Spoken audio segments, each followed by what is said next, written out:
time. Don't say I never told you. Go, get out of my mind. Have refused to be a soldier. Waste my time. Don't say I never told you.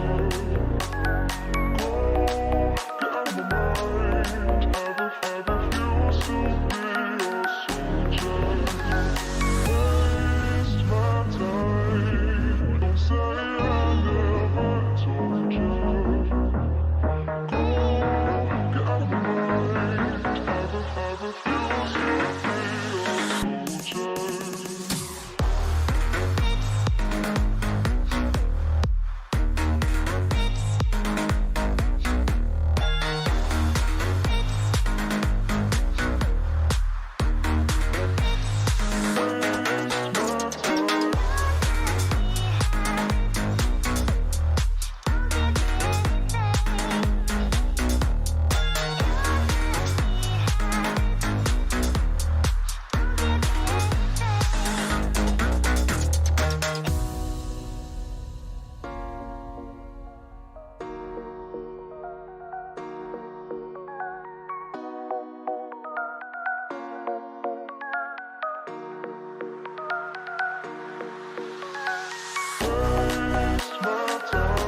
all away.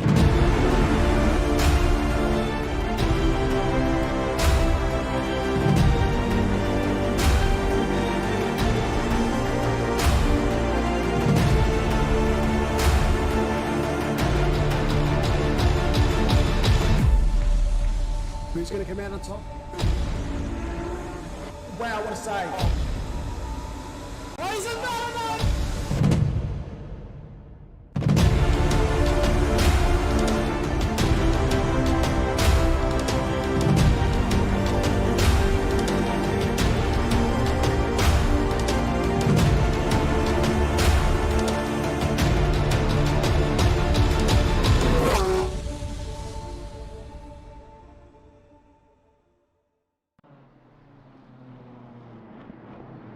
Good afternoon, everybody, and welcome to Octane Online Racing Pro-Am Finals Night. This is first time we're back after a couple of weeks, thanks to the fantastic new update that we're going to have a lot to chat about this evening. But first of all, to introduce the co-commentators for this evening, welcome Glenn and JP. G'day Samwise, how are you going? Not too bad. How are you, man? Yeah, very good, very good.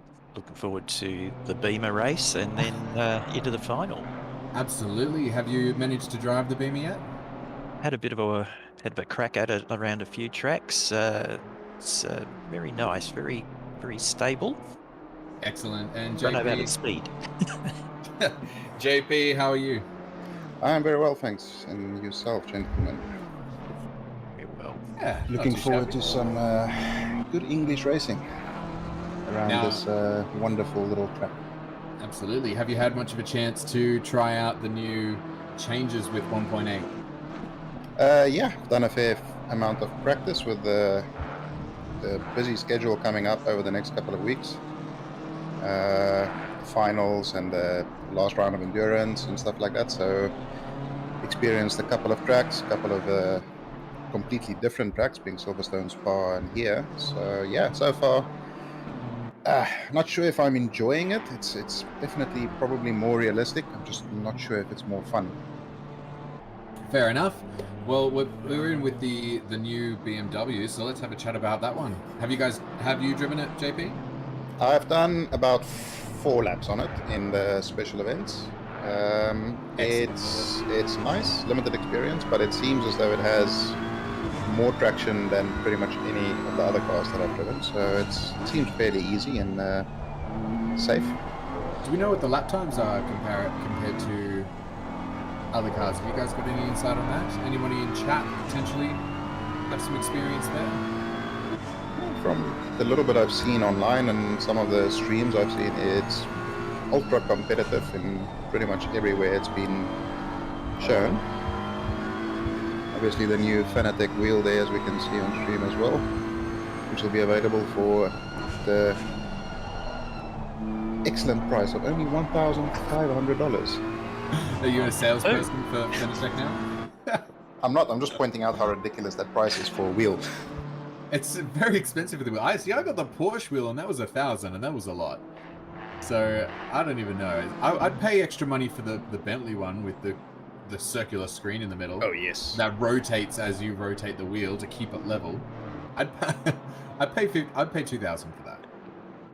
But yeah, I don't really get the BMW price. They're probably trying to capitalize on the hype around it, I would say, and then they'll drop the price a little later. Yeah, I would assume so. Or there's just a massive kickback that BMW needs, so they have to up the price. I mean, it does look nice. I'm just not sure it justifies the price. You know, with the Bentley, there's quite a lot of technology in it and the screen and stuff like that, whereas this wheel is just a wheel with a fancy buttons. Exactly. So I don't know. The buttons light up, but you know, is that worth an extra $500? That's probably worth an extra couple $100, I would say. I mean, if you consider that, if you ever tried to buy a PC online, general rule of thumb, if it has LED lights, it's worth way more. Doesn't matter the specs, because obviously LED lights equals fast. As long as if it has the lights, it's worth probably 120% of what it should actually be worth. At least. as we're speaking about the new BMW, going through the field, seeing some of the liveries, there was a Bugden, Mr. Sam Bugden had quite a nice green and white one there. There's a couple of awful ones as well, which I'm sure we'll point out with some glee as we see them and throw up a little bit in our mouths. Yes. Absolutely. I was checking him out before, and there are a few shockers in here, but they're going to be fun to pick apart. We can now vote for the worst livery. Any early takers? I think you had one by was it Baldwin's livery? Car 69, yeah, Zach Baldwin.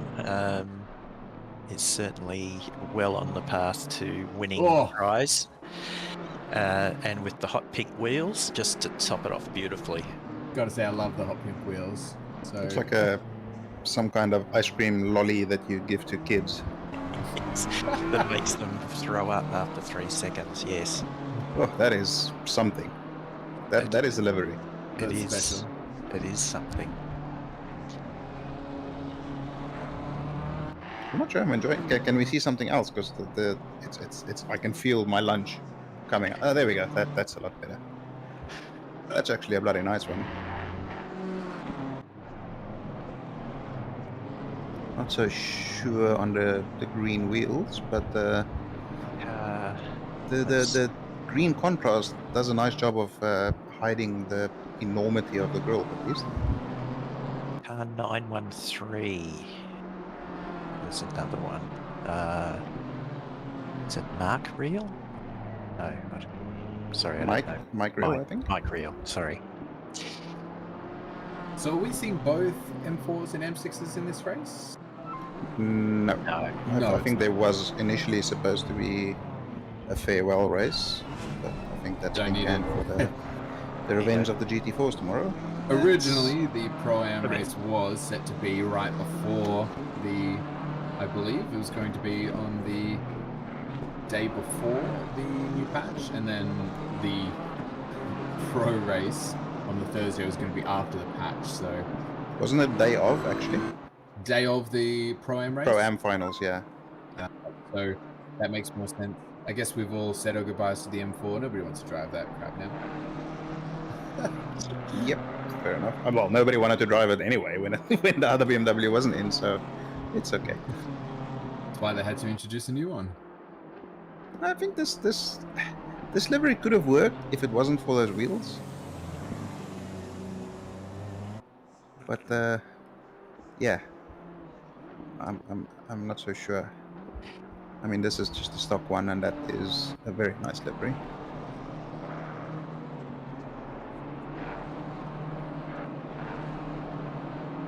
I actually kind of like that livery, so I'm a fan of that one there. It's this Kingston car number 19.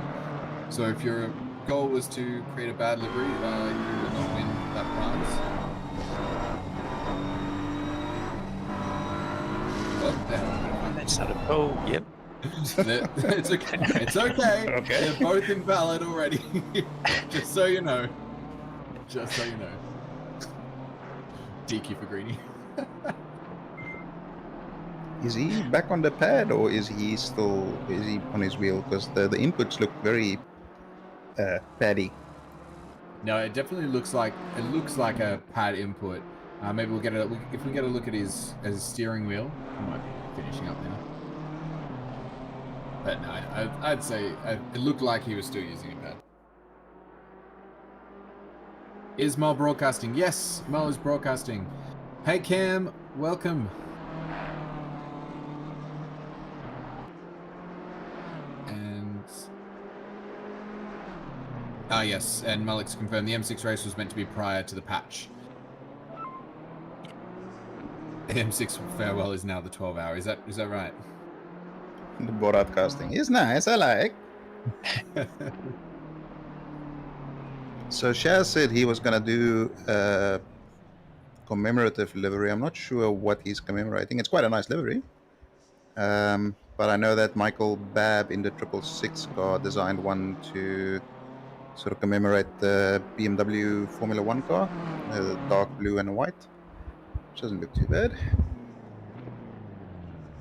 Right, so we have just finished a qualifying session for the support race. So we'll have a look at the results when as they're lining up on the grid.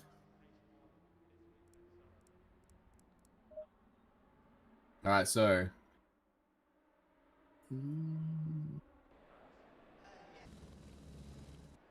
have we disqualified Andy? Have we from the front of the grid? Hamilton starting first, Thornton second, Piper third. Yeah, it looks like it. It's Typical. weird seeing a Hamilton starting on first. Never happens. Never happens. L Hamilton, nonetheless. So this will be an interesting little introduction to the M4. Now, what His do we race think about Liam Hamilton's livery, though? JP? It's not. It looks like a hot dog. Hey, Looks well, like yeah. looks like a dog or sausage inside a hamburger, roll. yeah. It is. Is that a good introduction to the M4? Oh no, definitely not. No, but I mean the race should be, yes.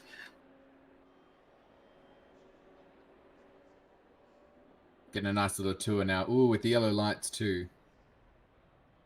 Orange and red wheels. Here we go. Piper and Rodder. Not too bad. Bab and Hill. I don't mind that. The hill livery one is from quite Bab. nice. Yeah, that one I mind. Yep, stock standard on the left. I actually don't mind the one on the right there. Don't mind that on the left either. It looks like a Team Quadrant livery. He's our ugly color full on the left. Looks very Aston Martin-y, that one there. That's interesting. That's, what do you think of that one? I don't like the red wing. I Going back. don't think about it too much. For a second they were coming past. I'm like, oh, it's not too bad. I take back everything I ever said. Excellent. That's a nice one. Best livery of the lot. The tractor livery. Train, yeah. Here we go. So this will just be a short, there won't be a full formation lap. It will just be the final corner. Which is always fun, especially with the new tire model, trying to get some warmth into them. Who's going to take away the practice start? I'll give it a go. As we come up to the line here with Hamilton leading us through, and it goes green, and there's a BMW in first. The BMW going up the inside there. Looks like Piper passing Thornton there. A little bit of contact there by Bab. Holds on to it. Very nicely done there. Ooh, And he got yeeted off, and it's just pain and death for Bab there. But everybody else is also dying. So I was about to say that they're not. Turn 3 is looking good. So yeah, it's been an eventful start. That makes me look forward to the actual finals. I love how casually you accept the carnage to stand. That's another BMW off. Yep, and carnage. Well, I mean, I think it's part of the package when you race at Alton. It just sort of, yeah, we will get pressure losses and many people will die. That's just something that you need to accept. That's not a bad sort of looking livery either. Semi-golf kind of tang color.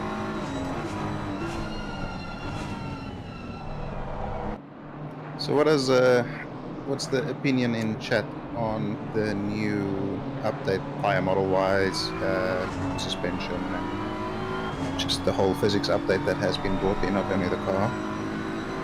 And same to you guys. Does anybody not like the new physics model? Obviously it's changed times and made it a little bit trickier, but Ooh, That's dangerous. generally I've seen positive reviews for it. So, oh, he's carrying the sign along with him. Yep. And now he's just gotten rid of it.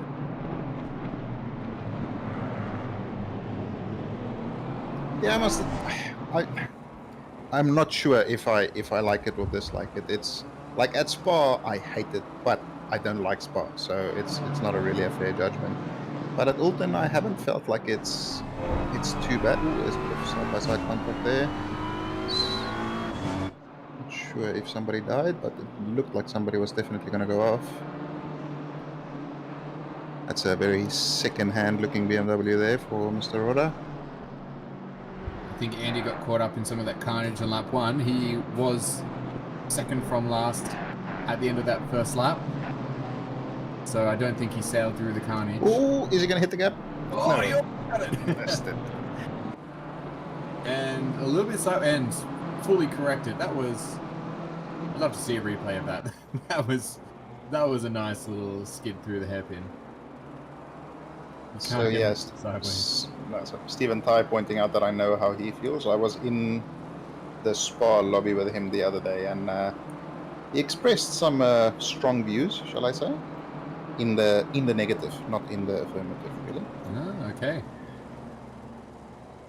One nice extra feature that's been brought in is, of course, the fastest lap indicator on the timetables. Absolutely. Which is a nice little addition. Yeah, it's going to take us all a while to update setups and get things get used to the new physics, I think. Yeah. I think one thing... Get a little sideways. Look at that. Oh, we actually just cut away right before it. I think the one thing Kunos could have done to alleviate it a little bit was to update all the aggressive and safe setups based on the new physics.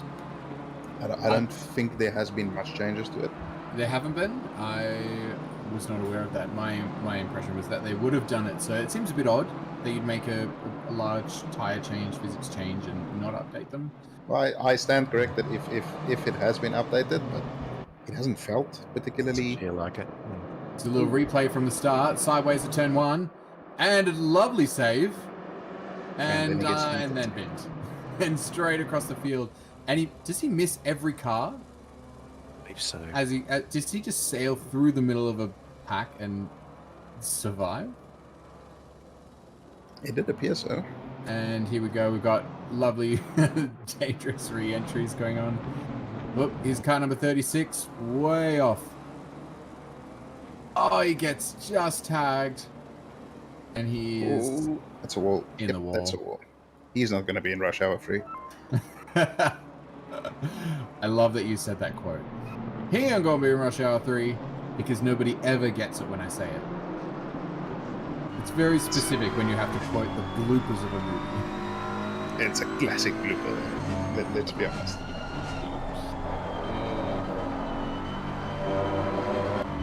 Ooh, there he goes. More death. Almost up. Ooh.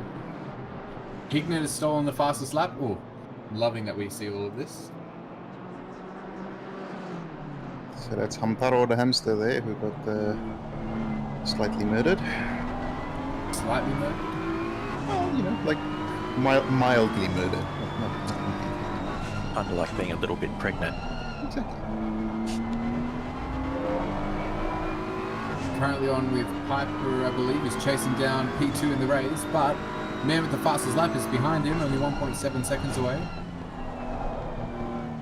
Now, for those who are watching, if anybody wants to catch the live timing and wants to see lap times and gaps live from this race and for the Pro-Am finals coming up, you can go to pitbull.live and slash OOR, and you'll be able to see all of the details of this, including what the fastest laps are, who's setting the fastest laps, and all of the lovely data at your fingertips at pitbull.live. Another thing is also for those unaware of the OOR schedule, I mean, it's going to be a busy 3 weeks coming up with first round of finals this week. This Saturday will be the final round of the Endurance Series, 3-hour race at Spa. Next week is second round of finals at Misano, and then the week after that, final round at Spa and the 12 hours of Silverstone. Now, is that correct? I was under the impression that Spa was second, but I am happy to be wrong about that. I was under the impression it got swapped around, but again, I'm just as happy as you are to be wrong. So, no, looking at the website, it currently is Misano and then Spa, so it's news to me. Thanks for the update. oh, gap, no gap, Oh, Dave. Oh, straight into the gosh. wall. That was a Oh, nice that's a shot. great place to park. Austin Powers moment here. Yeah, that was the smart decision. It was the right decision. And Andy O'Hara has also pit. Don't think that the death on the first lap did him well. Boxel in the wall. Is anybody who has not been in the wall, who has not visited the grass yet, is an absolute legend. I think that's Hamilton and only Hamilton, pretty much, it seems. Who is 5.3 seconds out in front. Running in the mid 33s, which is some pretty rapid pace. For anybody who's done laps recently at Ulton, they'll be well aware of what it takes to hit those laps consistently. I think this guy needs a 10-second penalty. Oh, a little bit of ballast. Ballast, yeah. 50 kilos? No, the maximum is 30 now, isn't it? That's unfortunate. Is that right? 30 kilos to mass. See, all of these varied changes, which I'm sure we'll go through as the night goes on. So one of the big changes was they actually upgraded the force feedback model as well. After we see this, massive hit. That was painful. That is quite a sudden stop, isn't it? That was definitely something. Here it is. Proud viewing pleasure. So slightly offline on the grass, nothing you can do. You can aim for the gap. He's tried to steer it back onto the road. And he's actually done really good to just gently try and steer so he doesn't just send that rear end out. But it was just not enough. So yeah, same way as you were saying about the force feedback. Force feedback, one of the big updates. What equipment are you guys running? I'm still a pleb on a G29, so I'm not sure how much of an impact it has. It feels much difference. maybe yes, maybe no. I honestly, it's not a massive change up for me, so I'm really not. I can't really comment much on it. Sure. What about you, Glenn? Honestly, I'm I'm not quick enough to notice the changes to the force feedback. It's not going to doesn't affect my times. No, it absolutely won't be affecting the times. Just some of the feeling. So I run a direct drive wheel, and it actually has made quite a difference in the way. I'll let you know after this replay, because I'm sure we're about to see some carnage. Or potentially a great pass. No but carnage. Something tells me it's going to be carnage. Ooh, lots of carnage. A lot of... Group carnage, even. The best kind. The curbs feel fantastic in force feedback now. It's really, like, you feel every single little bump of every little curb. It's quite remarkable, actually, some of the updates. The one thing I will say, I'm not sure if this is force feedback related or physics related, but catching little slides out of corners feels a little bit more intuitive. So again, I'm not sure if that's physics based or based on the wheel, but I definitely feel like the little oversteers out of corners feels a lot more predictable. I've never had an oversteer out of the corner. Never. Yeah. The genius you are. Doubt. Press X for doubt. Yes. Moritz in the chat mentioning their tram lining in the front of the tyres losing grip. Yeah, I can honestly say I really noticed the tram lining. Oh yes. With the camber up. So yeah, I've dropped that back a bit. I've been doing some testing at Misano. As you go over some of those curbs, the tram lining can certainly put you offline. Yes. Yeah, we've done some laps at Silverstone in preparation, and the first corner where you usually try and go over onto the curb just freaking pulls you off the track now. Is this the Bentley again? Bentley again, yes. Yeah. Now back on the topic of force feedback, a couple of comments. So Pat says the Logitech stuff probably doesn't output quite enough for the details to come through, which is probably the case. And so Moritz says definitely noticing tram lining and front tires losing grip. on T150. And Ty says there's none of the grinding on the force feedback at standstill anymore. So there's some, so it's definitely been noticed by a few people. Somebody there taking a bit of an excursion, but doesn't seem to be any damage. Another update, that the one thing I'm very happy about having an older PC is the DLSS and the FSR. I've noticed a big improvement just in terms of how it looks, and also the FPS that I get. I haven't got something tracking the FPS specifically, but I have noticed a much smoother gameplay with it. So that's a nice little update that they've introduced. Yeah, I'm an AMD man, and the FSR stuff has certainly improved the frames per second I'm getting. Been able to push up the graphics in the game itself from hanging around the mid section to high and epic in some areas, and maintain the same 120 frames per second it's getting before. So it's certainly noticeable. I haven't upped my graphics. I'm on a old 1070, but with the FSR I'm getting between 150 and 180 FPS at Spa. So it used to be around 110 to 100 basically. So it's quite a marked improvement there. That's pretty damn good as it is, to be honest. I don't think I'm hitting anywhere near those numbers regardless, so I think... yeah, my graphics are turned down to PlayStation 4. Fair enough. Fair enough. So we're 15 minutes into the race now. We're currently following the Sean Bugden battling with Rodder, looks like.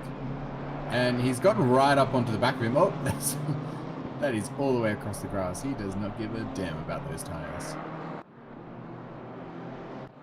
It's the joys of a 20-minute race.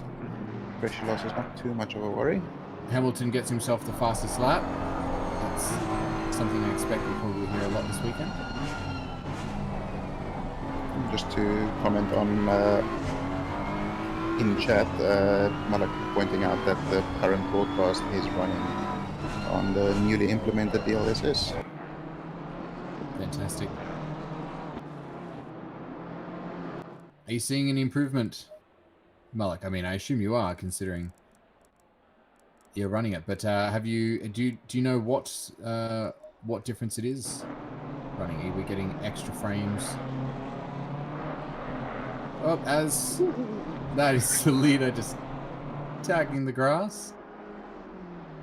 That is that, and that curb and the exit of Druids, this coming up right-hander, are the worst curbs on this track. You just nibble at them and it just pulls you off. It's so frustrating when you get them in the wrong way. Malik says DLSS easily more smoother and higher quality. Pat says it's around 15% gains. It's pretty remarkable. It's a really great addition that they've thrown in, and it's just going to help a lot of people have smoother racing. Yeah, it just makes side-by-side racing a bit easier as well. You can be a bit more predictable and accurate just in terms of the frames. Yeah, see, Malik's asking, how do you check FPS? See, I don't even know. You guys seem to have that all under control. I don't even have an FPS monitor. I just have the Steam FPS counter on, so it just shows in the top right corner. There you go.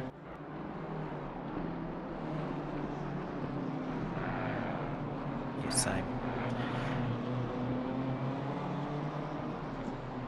It's the closest battle at the moment. It is Bugden. He wants to get past Rodder. He is even closer now. Is he going to try dive into turn one? No, he's not. He's going to hold it. They both get through cleanly. Clearly playing it safe with track limits. It does not take a lot to send one of these cars wide and onto the grass. He says as one goes almost too wide and onto the grass. It looks like Rodder hasn't got quite the grip that Sean has at the moment. If you recall correctly, Rodder did impale himself into the wall on lap 1. So he might have a little bit of damage. He definitely has some damage then. Thank you for the reminder. So he's probably just suffering some nice little understeer that's dragging him back into the clutches of Sean. But it does highlight the characteristic of the characteristic. I sound like Donald Trump. Characteristic of this track, of how difficult it is to actually overtake here. Oh, you can see that damage. Look at that. Look at that raise on it. That's rough. Very second hand. Good You luck. can hold the curve there. Thornton is. He's getting close. He wants the podium in the support race. That'll mean that Thornton was running in second, so he must have had a bit of an oopsie to allow Piper and Hignett to get through. Malak asking in chat, is anybody played with the new livery templates? Personally, yes, I've designed the new one that I'll send in for finals tomorrow. Bentley has 4 new ones. I'm not sure how many new ones the other cars have.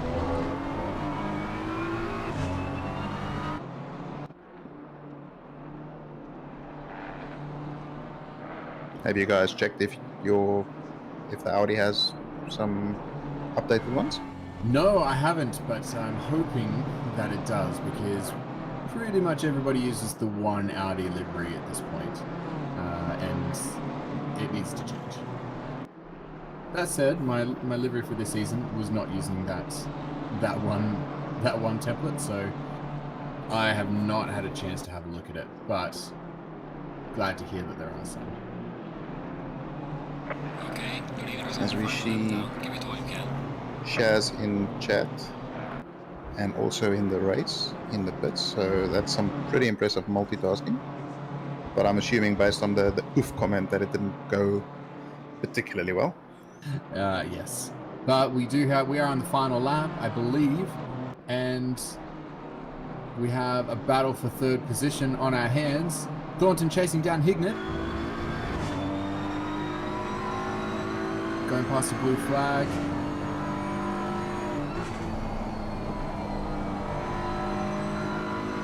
Careful not to go too wide through there. Down second through the hairpin. Both are through cleanly. Now this is the sector where everything can go wrong. All right. So how much curb do they take? Not a lot for Thornton. But he's gotten right up on the edge and he has got to run and he is going to take the outside line into the next corner. So he's going to force Hignett onto that inside line. Is he going to try and drag it around the outside or brake early? He's going to try around the outside. It's not going to be quite enough. But there's still a couple of corners to go. But he goes a bit wide. Might lose out here. Oh. I believe this might be a back marker behind. In Hamilton's typical gonna come Hamilton fashion, he crosses the line alone. And in first. Oh! No, he doesn't. No, he's in the wall! Oh no! Oh, he disconnected. Oh, What the hell is happening? Is that a disconnection on the final corner? That is some garbage luck. Oh my word. Piper comes across to win the support race. Hamilton into the pits. What is going on there? That steering damage is crazy. He's destroyed the car. Well, let's see if we have a repeat of that in Saudi this week. JP, No, that's all on you. I mean, fine. Whatever. He deserved it. Fine. Get the bad Hamilton luck out of the way so he can win this Sunday. So it's fine. Now, to his credit, he dominated that race. Completely dominated that race. So props for that. That's an unfortunate final corner. So something must have gone wrong there because that wasn't. It didn't even look normal, no. Yeah. I mean, if it was a little spin, I mean, I've hit that wall quite a few times, but you can just continue driving, and he just didn't. Ooh, that's a very second looking at BMW as well.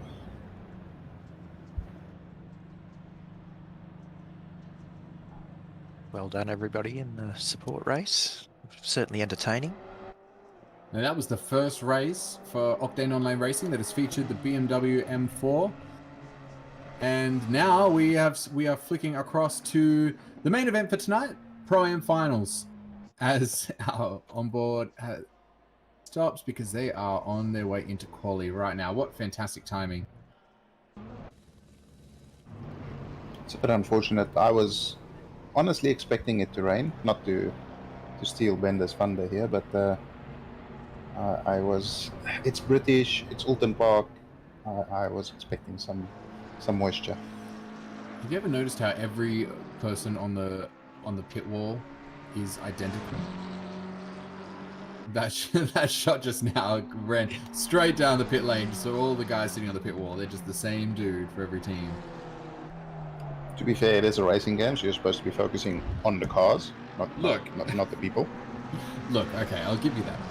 So now, as we come into qualifying, there's going to be a lap, possibly a couple of laps now, thanks to the updates, before we see any genuine competitive times being posted. In my experience, it takes at least 2 laps, if not 3 in some cases, to really get everything up to temperature and going. Yep, I'd say 3 at all. Yeah. So now going back, so we are in the Pro-Am finals. So I just want to give a shout out to our split class winners from the Sprint Series this season. So for split yellow, we had Braden Ross was our champion. In P2, Thomas McInnes. And then we had Van Vliet. So Braden Ross we can see on screen. Van Vliet was the split winner for Asia Pacific Blue, and McConnell came home in second for that split. And then we had winner for Asia Pacific Green, Mitchell Bendai, and Pat Oliver was just behind that in second place. And then we had for split red, Pignata was the winner for Pro-Am, Jamie Comboy coming home in second there. So we also have some of our winners from the AM class who have been invited along. So I know for sure we've got Charlie Mitchell. I know we've got Neil Wood, Dave McNulty, and Tom Sanderson, who are wildcard entries here. Invited up from AM class to participate in Pro-Am finals, and they did win their respective splits, apart from Tom Sanderson, who came second for split red. So just to point out that Bendik and Mr. Oliver is not in the race tonight. I think there's a couple of other people missing out. But I think we're all not celebrating the fact that Bendik isn't here, but celebrating the fact that his livery isn't here. Because that was the ugliest livery throughout the season, in my humble opinion.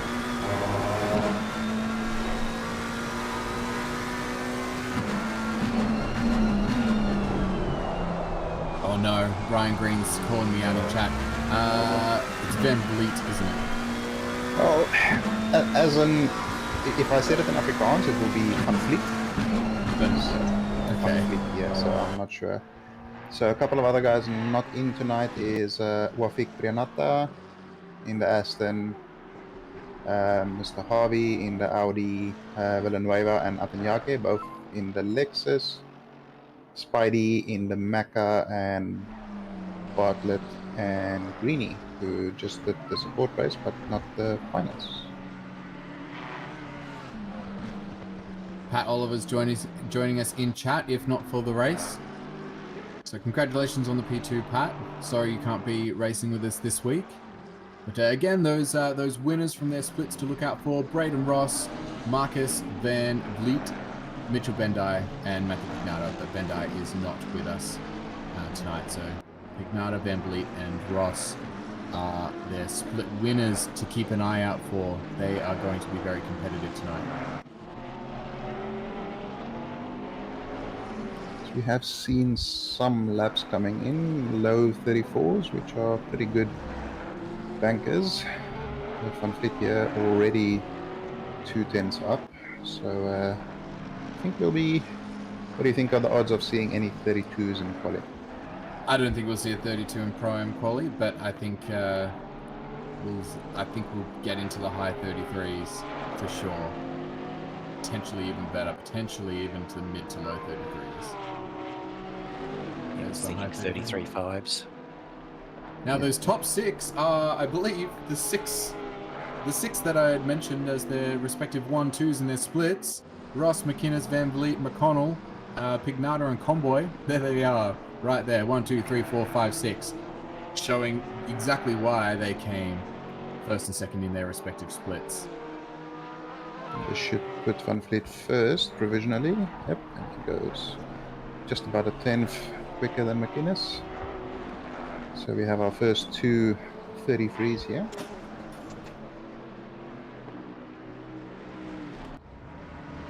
Raggy's had a busy week, having done a Spa 24-hour on the weekend, so I think he's right across the physics changes, so putting in a good time already. P4. That's one way to acquaint yourself with the new physics model. Just do it for 24 hours. Yeah, exactly. And when you're half asleep as well. Builds that muscle memory. As we're following Mr. Ross around here, and he's already almost half a second up. So he's aiming towards the mid 33s here. Hopefully this McLaren gets out of the way properly, as he does. Very tricky little chicane segment this to either potentially gain a lot of time or lose quite a bit of time. As we see, he's lost about a tenth and a half, almost 2 tenths. He broke even from where it was earlier in the lap, but yeah, that's always disappointing when you see it go up and then you see it go back down a little bit. But he is still on track for a provisional pole position if he holds this together. Regained quite a bit through the Druids there, and then coming into the final corner. Will he maintain that gap? He does. He gains another 10, so this is going to put him about a 33.5. Well out in front. Fantastic. Low 33s already. Fantastic. Braden Ross is 3/10 ahead of his nearest rival, McInnes. Now, Ross and McInnes were the ones battling out for the split yellow Pro-Am title as well. So they're no strangers to that battle. It's sticky with a interesting little stealing Bender's thunder there, but General Patton set up camp here in the run-up to the Normandy Lens during World War II. Now this is a challenge for pole position right now. This is Cam Thistlethwaite, also known as Ferox, and he is new to OOR this season, but he is putting in a lightning time right now. It may not be P1 depending on how he goes to the final turn, but it very well could be P2 if he can hold it. Comes around the final corner, he is up, but he's not up enough, but he's going to solidify himself in on the front row with 4 minutes left to go. Yeah, he came in as an AM earlier in the season and was running pretty much top 10 most of the time. So he got himself that little forced upgrade. Oh, he's very, very, very quick driver. Raced against him a bit, and he is much quicker than has been shown so far throughout his time at OOR. I think we'll see a lot more from Thistlethwaite as we go on. You see fucking Zach James getting out of the way. And Fleet not able to improve yet. He's pretty close to what he's done before. If he maybe had a bad Druids in the final corner on his flying back, he could still regain it, but he's going to have to gain quite a bit through this final corner to make up any positions. He was nearly 2 tenths up earlier in the lap, so he knows he's got the extra time there.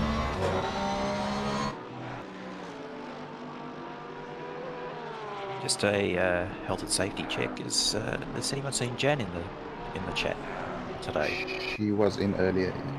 Ah, very good. Oh, big gain here from Clark. Up 6.5 tenths. It's going to drag him up the order, up into P10. Not bad at all. A lot can happen in Alton. It is certainly not all about qualifying position at this track. Connell currently at 10th up. He actually need nearly 4 tenths just to get one position. So 4 tenths would get him almost 2 positions, but 3 tenths wouldn't be quite good for it at this point.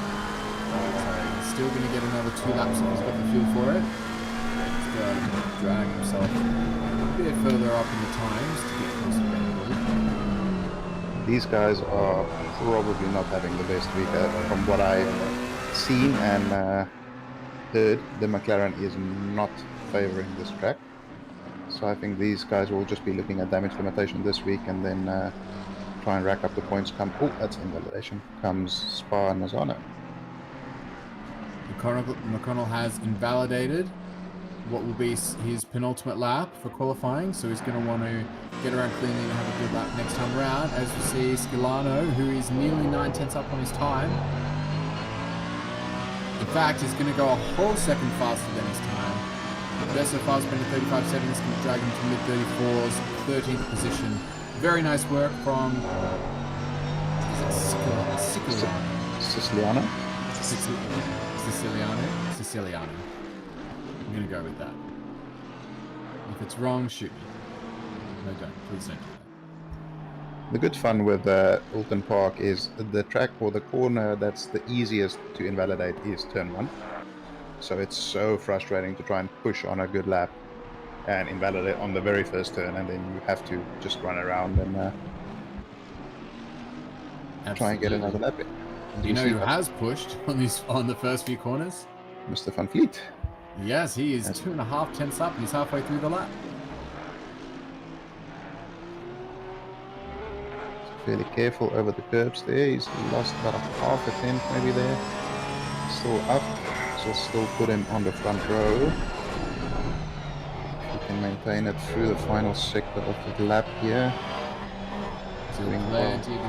Plenty of corners to gain or lose all of that time. In fact, he's got just not a great run here, so he's only 1.5 tenths up.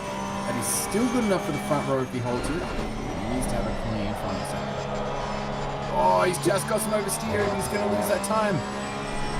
14, 13, 12, 11, 10. He's saying, no, stop, come braking zone, come. And sending it through the final corner. He's going to come, so he'll be disappointed with that.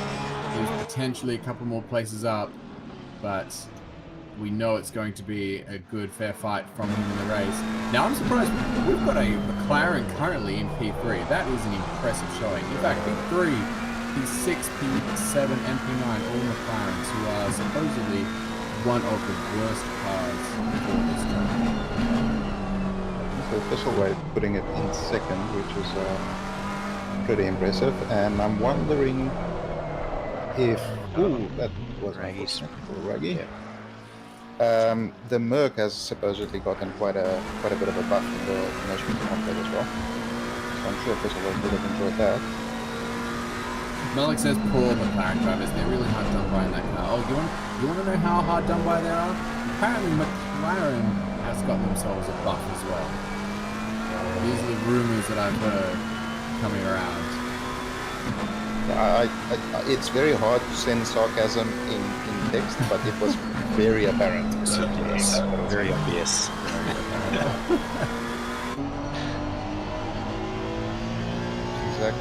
Zach James here, 7 tenths up, so that'll move him up a fair few spots if he can not mess up the final corner.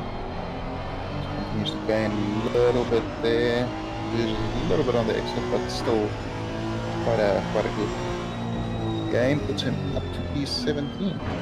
Excellent.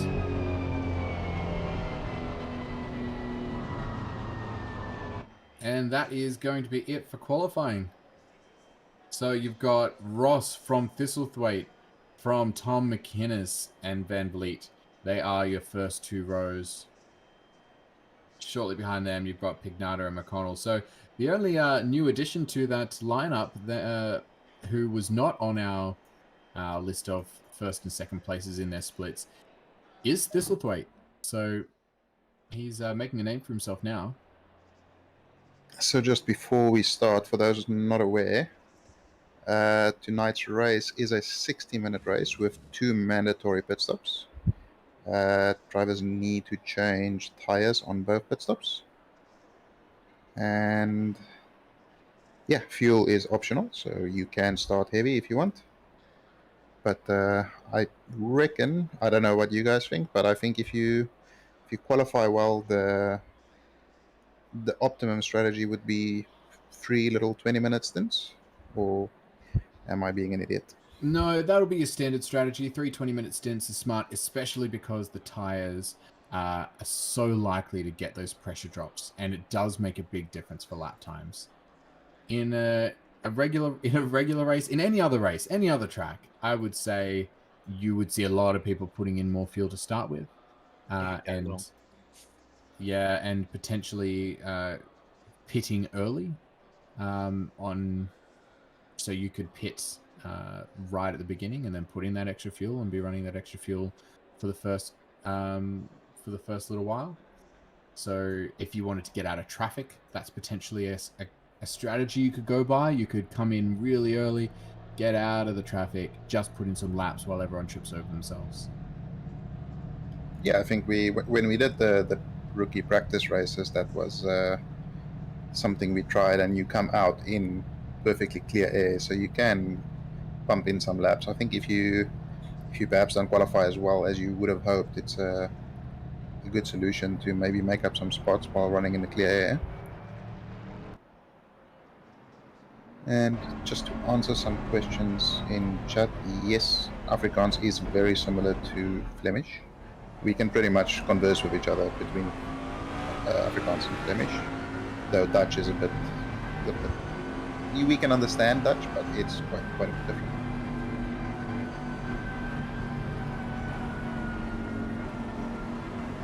As the Jag safety car takes us around. And down the back, people trying not to run into each other on the sighting lap.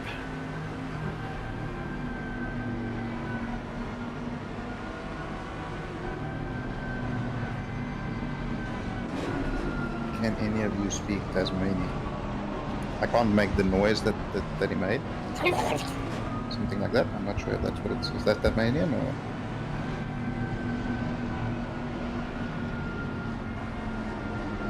Statue guy on TikTok will need some explanation. I'm too old for TikTok apparently. Yes. Can't say I got that reference either.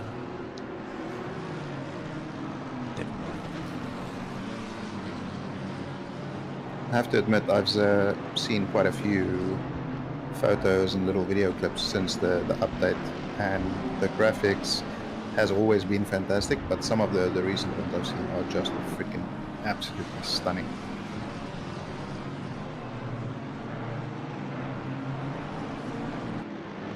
So I don't know, Glenn, do you want to take this start, seeing as I messed up the previous one? Well, I thought you did very well with the BMW call. Oh no, I meant the curse. Sorry, I meant the curse. The death. Alright, we're coming around the final corner now. So who's going to be taking it? Do you want this one, Glenn? Or do you want me to take it? No, you take it, mate. You take it. Alright, I'll take it away for the first and only race of Pro-Am Finals. So we see Ross and Thistlethwaite. Ross on the inside coming up to the line, and it is about to be a green light, and they are a go now.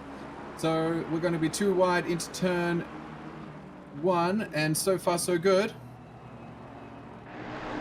Everybody's staying very clean. This is very good to see. I do not want to curse this, but we are coming into turn 3 right now, which is particularly hazardous. We've got a couple of 2 wides down back in the pack. They are being very smart about this right now. And I can't say for the hairpin, but so far this has been an extremely clean turn 1 and turn 2.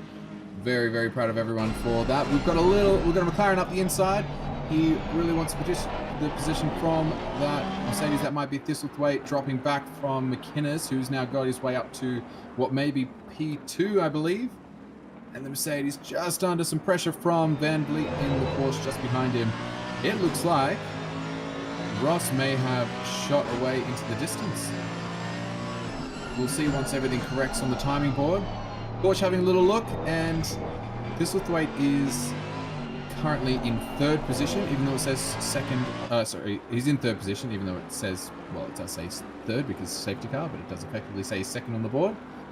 But that was a pretty clean first part of the lap. I'm impressed. Yeah, I have to say, I see there's one person who's a little bit behind there. The rest of the pack, but apart from that, it seems to have been about as clean as an Alton Park first lap can be, I think. I honestly don't think you can get much cleaner than that for a first lap. So props to the Pro-Am drivers. That is honestly a huge achievement, and I suspect that we won't even see that level of driving for the pros, and That's Mr. Convoy. Convoy around. That is devastating. He's going to spin that around, but it is early on, and a spin costs you a lot early on. Because everybody's still bunched together, so he's going to come out at the back of the pack there. But it's still a long race, including 2 pit stops. So he's got himself going now, hopefully with minimal damage. It didn't look too bad. It's a bit of a boot on the rear. Absolutely. Pro-Am getting right into the midst of the battle. Sanderson, he is chasing down the Pro-Ams in that 88 car. So, and he's in the Honda. I don't know how great the Honda go here. Based on what Sean Madison said, no. No. Well, he's probably racing on even footing with the McLaren in front of him, at the very least, and a Honda behind him. So potentially all at a similar disadvantage. Looks like he's keeping it off the grass at the moment, which is a good tactic in the first few laps. Playing it nice and smart. Here is This a replay. is what happens to Siciliano. It's just a little lebu. Oh, and unfortunately it just... So, probably going to get another view of this. And who is that goes nose to nose with him? Not sure. But they will be looking at it. they do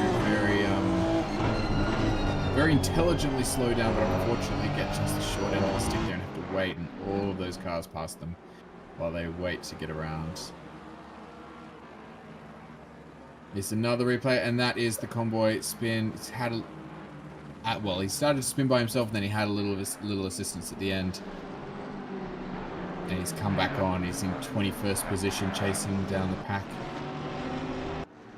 So would it be... I think it would... There's a couple of cars in the pits now. So David Neighbor, Bender, Bryce.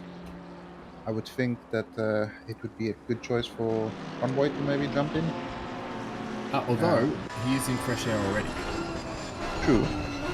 So unless he's got damage, then potentially it could be the smarter move for him to stay out. Maybe even displace himself from the pack and just run in the clean air for as long as he can. You know, hit after everybody else, run in the clean air a bit longer. We'll see. We'll have to take a look back at that later on. But on the map, you can see he is a fair way behind, so he's got a bit of catching up to do. It's not going to be the easiest thing in that McLaren. As we ride on board with Pignata, who's chasing down Van Vliet for 4th position. Braden Ross got himself 1.5 seconds out in front already. I would not want to be that McLaren chasing down that Bentley for first place. Although he's doing a fairly good job of it, putting in the fastest lap there. Absolutely, he has. Staying on board with Pignata, see how the Lambo copes around here. I heard Lambo got a little bit of a buff. Has anyone else It's heard supposed this? to. And it got adjustments made to its steering arms, I think, something like that, if I remember the update correctly. So I'm not... Considering I know absolutely nothing about setups, I'm not sure what that will translate to, but sounds good. I don't know. Steering is important for cars. Generally, it helps if it can turn, Yep. from what I understand. That's what I'm doing wrong. That's right. Have you tried turning the wheel? Then is that it's a bold strategy, but You gotta get- sometimes it pays off.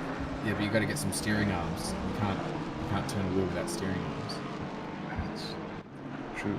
I just have my normal arms, so they where does steering one get arms? these steering arms? What do you mean? I guess your normal arms could be steering arms. Learn something new every day. I mean, I'm not a physicist. Friedrich asks if the ones that have pitted have been for the first strategy calls, as I put my teeth back in, or have there been stops for damage? It's a bit hard to tell, to be honest. Neighbour Meddings and McNulty. Couldn't tell you. We haven't seen any specific incidents with Neighbour Meddings and McNulty on stream, but that doesn't mean they haven't happened. So there could have been some little bumps, but they wanted to just get get underway. Or, you know, maybe they ran the tyres a little bit too hard and wanted to get those pressures fixed up earlier. I don't think there didn't appear to be any big enough impacts to justify a damage stop. So it may just be what we discussed earlier, trying to get out of the dirty air and do some clear laps. Now we are watching a fantastic battle right now, right at the front of the field. This is third position that we are riding on board with, and we're following, so riding on board camera 2, following from above in camera 1. This is Thistlethwaite. Ferrex is chasing down P2 right now, and he is hounding the back of that McLaren. But you've got Van Vliet and Pignata right behind that, so this is a tasty battle. This is part of the problem with the early stop. So I think the Aston in front of them was the one who got stuck face to face with Siciliano there on the first lap. So he's done the early stop, but he's dropped back too far now, and he's now where the leaders are. So he's going to have to let people through and end up losing an awful amount of time.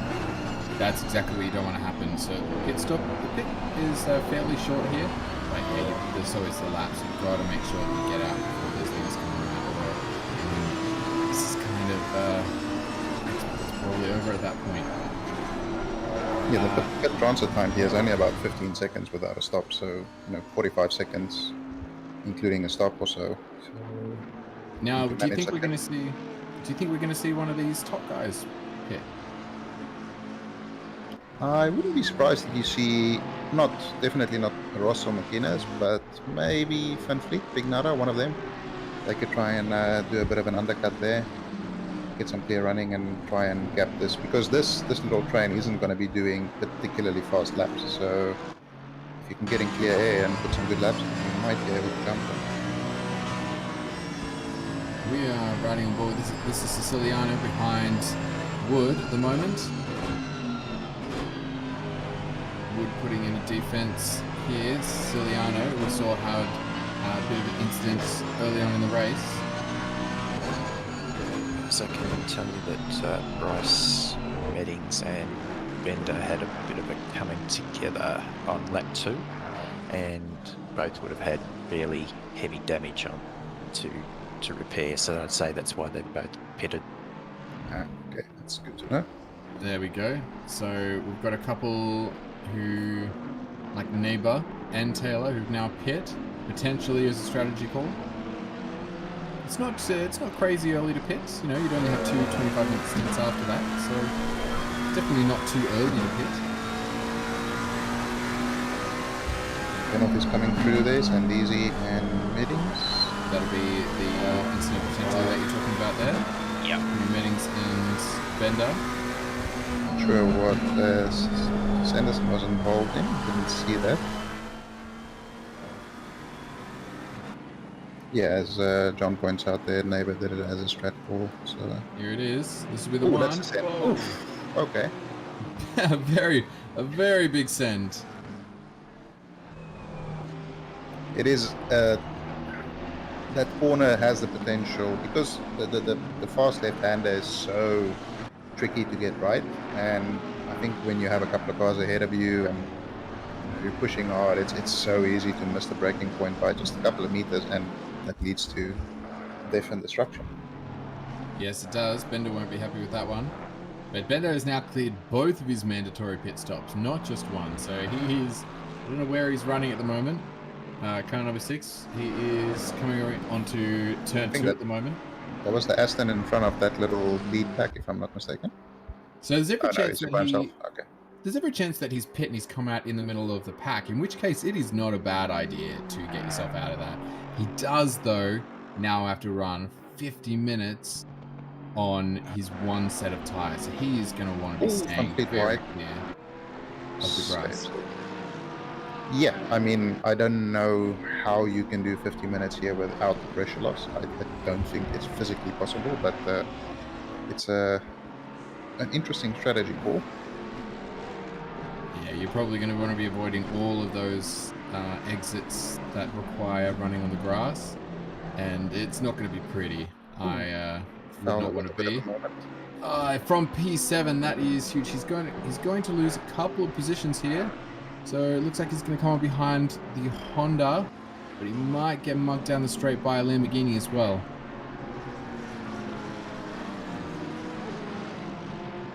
Manages to stay ahead of Ross there. It was just a typical sort of turn-free moment for Octane, where you just bounce a little bit in a braking zone and there's just no catching it. His tyres are not going to look pretty. I wouldn't be surprised if we saw Fowler in this lap.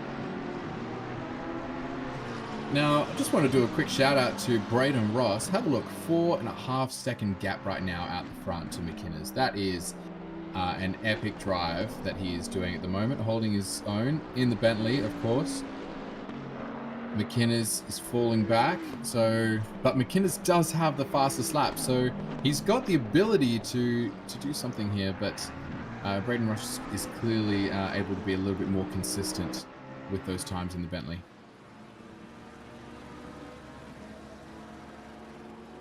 This is the Fowler incident. Oh, just a little snap onto the grass. Keeps it straight. Comes on behind the Honda. It is lucky that there's quite a big runoff there, because I think you'd see quite a few Bushman implants on the barriers there if there was a barrier close to the track there. We've got another replay here. This is Thistlethwaite and Van Vliet. Oh, Thistlethwaite has a spin. He corrects it. He doesn't hit the wall. And he's going to come back on. I think that's going to be P5, potentially P6. By the end of that straight. Where is he sitting now? He is in the pits. In the pits. Good move, yeah. Once you've had a journey onto the grass for any extended period of time, probably at Alton Park going to be wise to jump in the pits, especially when you've got 2 pit stops. As we see McLaws here catching up to the back of Fowler and Ross. Wouldn't be surprised to see McLaws end up with a small little reprimand for the lap 1 incident, but they have pulled up quite a bit here thanks to Fowler's incident at turn 3.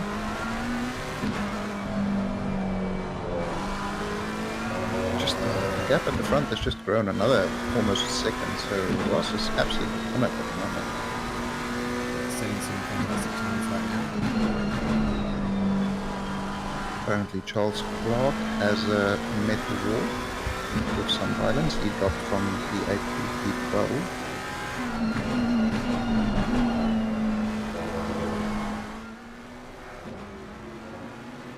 As we jump back to another replay, this time this is Clark, so we are going to relive the devastation with Charles. Oh, there he goes, and there is not much you can do to stop yourself from smashing into that wall, but he does! Yes. He pulls it up. That he's going to have to go through the gap, and that is going to be a lot of time lost. But props for not hitting the wall. And you mentioned the lap times up front. Lap times up front, 34.2 from Ross, for a bit of context. 34.8 from McInnes, and 34.1 from Van Vliet. So we've got a fast-running Porsche in 3rd position right now, who just did 6/10 on P2 in that last lap. So that is going to become a good battle. Now, from what I understand, the Porsche, it was the OP car here, but it seems to have been not nerfed so much, but definitely taken down a notch or 2. So it's interesting to see how it will compare, especially with the top guys in the pro finals as well. There's some of the very, very fast guys in Porsche. So it'll be an interesting evening to see where it is pace-wise now. Absolutely. You've got some very quick drivers like Ralahi in the Porsche. That's going to be an amazing battle tomorrow night. So tune in for pro finals tomorrow, this time. Well, not this time. This time minus half an hour or so. Yeah. So I'm not sure if I see Philippa's in chat and complaining about how good the McLaren is, as we all do. I would like to get her thoughts on the beautiful BMW M4, because she's delivered some opinions and they've all been glowingly positive from what I could recall.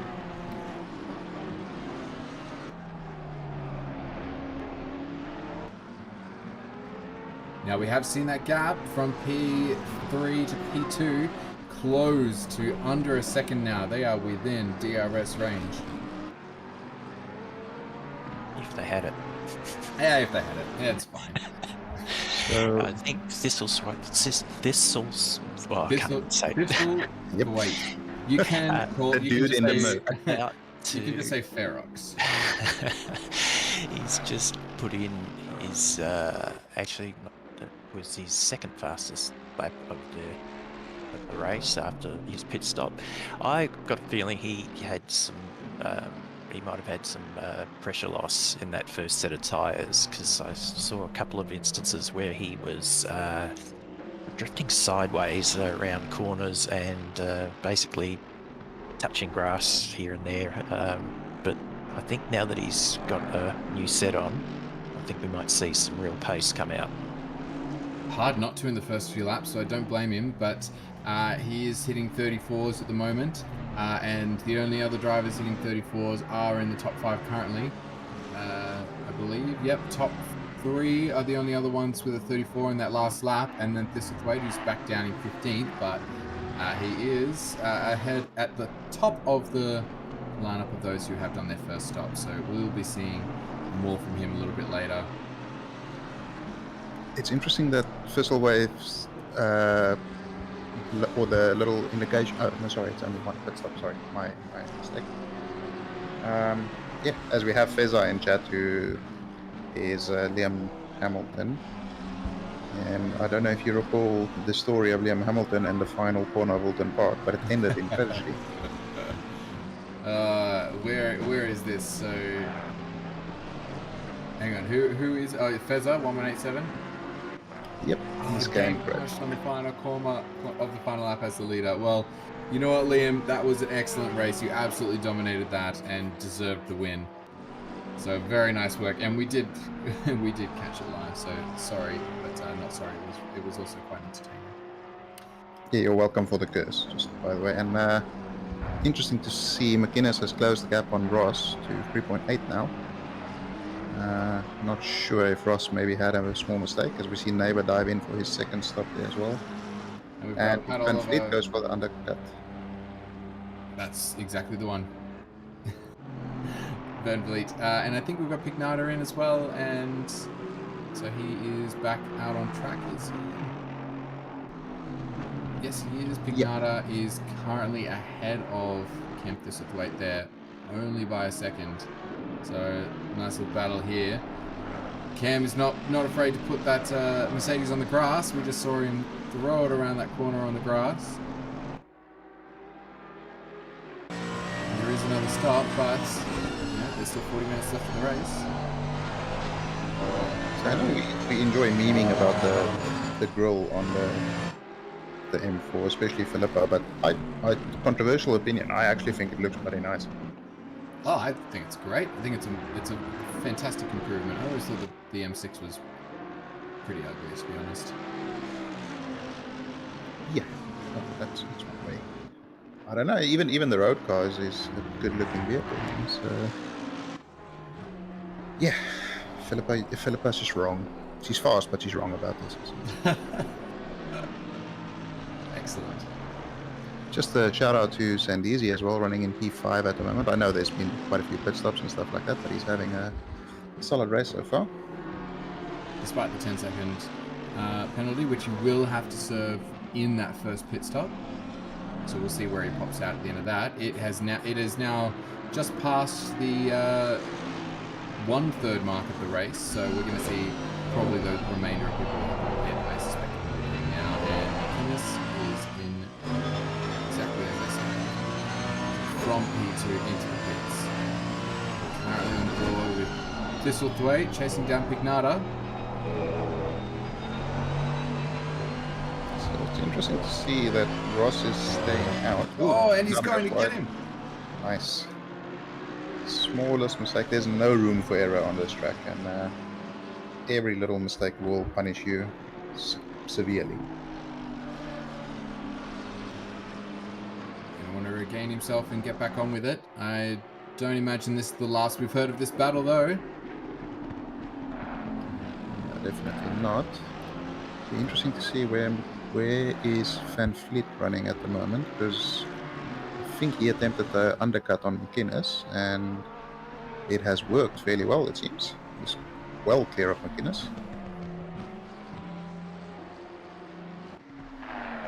So he has had a lightning pit stop. And where is he? So we'll wait for the timing board to recalibrate so we can get a good understanding of exactly where he is. So this is Sanderson. Fowler running in P2 at the moment. Yet to pit. There's only 3 drivers left to pit. Ross, Fowler and Sanderson. And there is a battle going on here. McConnell and Pignata are now out at Pignata. We saw dipped it into the grass last lap. So he has probably just been resting with his tyres for the last half a lap. And that's a lap of coming right. That's Ross's in the pits. So let's see if Van Fleet might be very close to taking the lead here with his undercut. We're following this one. We're currently looking at Braden Ross in the pits in the bottom corner, and we're going to go on board with Van Vliet and see where he is as he comes up to the final corner. We still have a stationary Bentley in the pits. They are starting to move now as Van Vliet comes down to pit lane. Looks like that Bentley's going to get on in front, but he is going to be on cold tyres, and cold tyres matter a lot more now. So let's have a look at how this gap changes over the course of this lap. He's not going to quite get the position, but he might be able to capitalise here and get as close as possible. But his run is going to be hindered by, unfortunately, by a back marker there. That's right, he did see it in advance and he pulled it up. Didn't run too wide on exit there. Ross will be very, very glad to get out in front in a good position. And as they cross that second sector mark, we're just now starting to get an idea for how close these guys are. So there is 3 seconds between the Porsche and the Bentley. But we definitely have a change for P2. So Van Vliet is P2 in the race now. Yeah, so he's definitely had Worked very well. gained quite a lot on the strategy call so far. 2.2 seconds, so he's pulled 0.8 of a second in the second sector. It's Van Vliet to Ross, so we could very well be seeing a battle here.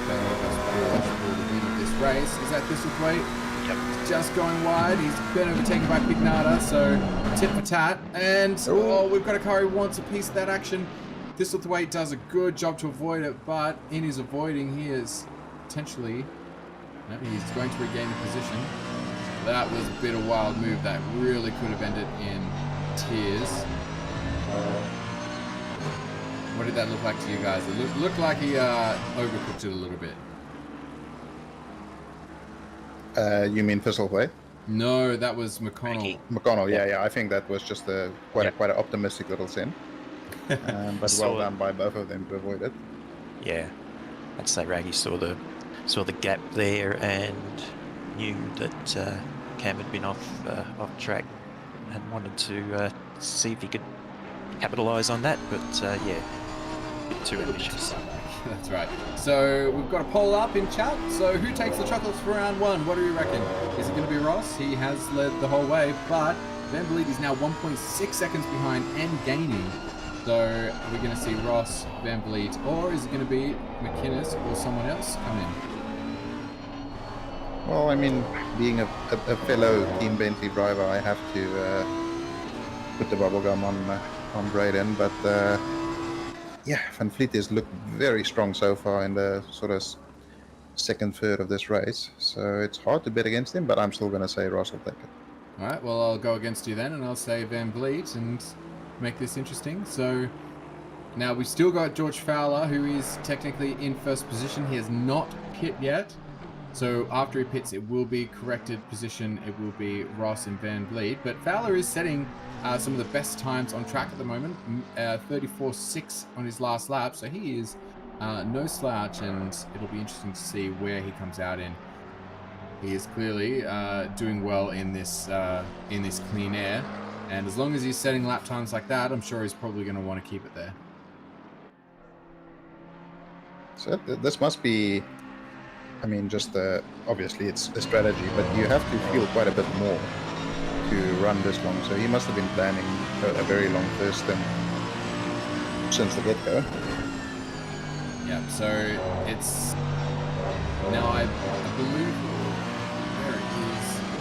That is going to be a very brave send if this is truly what that is. Turn 3 is not a too wide corner. And he does well to get the cut back. He makes it work. Put the pressure on, and he made it happen. So that was a very, very good move. Siciliano clearly wanting to make up for earlier errors. And this is right on the back right now. Don't know how well it's going to go too wide through here. In fact, he wisely backs off and thinks better of it. Just because you can have a run does not mean that that is going to be the smartest idea. But he has moved to the inside a little bit to defend from McConnell. We know that McConnell had to dive a couple laps ago, so I think that's probably a smart move too. These guys are nose to tail through the final turn, battling for effective podium position. Very exciting. It's good to see Braden putting in the fastest lap there. Battling for 4th position. I will correct myself there.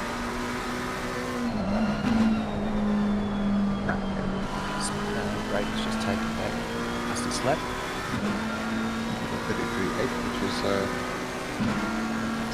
oh, this is not a place to send it.